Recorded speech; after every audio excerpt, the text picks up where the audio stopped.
projet est porté par une association que nous avons fondée, Vivre la frontière, du côté suisse. Ça lie des chercheurs du côté de l'Université de Neuchâtel avec des chercheurs du côté de l'Université de Franche-Comté et Besançon, avec des artistes aussi de deux côtés de la frontière, Nicolas Yazgi du côté suisse, la compagnie Gravitation du côté français.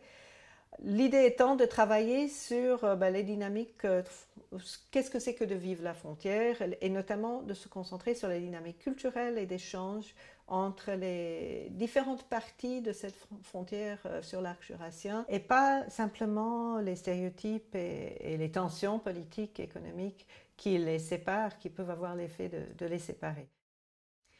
Nous avons fait une méthode qui est entre l'ethnographique et l'artistique, c'est-à-dire des petits terrains un peu blitzkrieg. On allait dans un lieu, on essaie de trouver un lieu de départ qui permet de tisser des liens avec d'autres activités culturelles.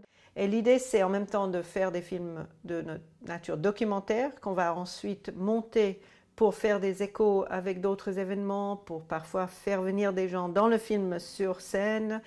D'un autre côté, on fait des films, petits films, des scènes de fiction, où à partir d'histoires qu'on a imaginées en lien avec le lieu, on fait jouer des gens dans une fiction que nous aurons inventée. On a voulu mélanger les modes d'interaction. Ça garde le public vivant, ça les garde attentifs, ça donne un aspect ovni qui intrigue, qui permet de se voir autrement. C'est pas juste un portrait touristique d'un lieu, c'est vraiment beaucoup de décalage, beaucoup de mise en abîme. Je pense que ça a un petit effet de déplacer ce que j'aime appeler de l'ostéopathie culturelle.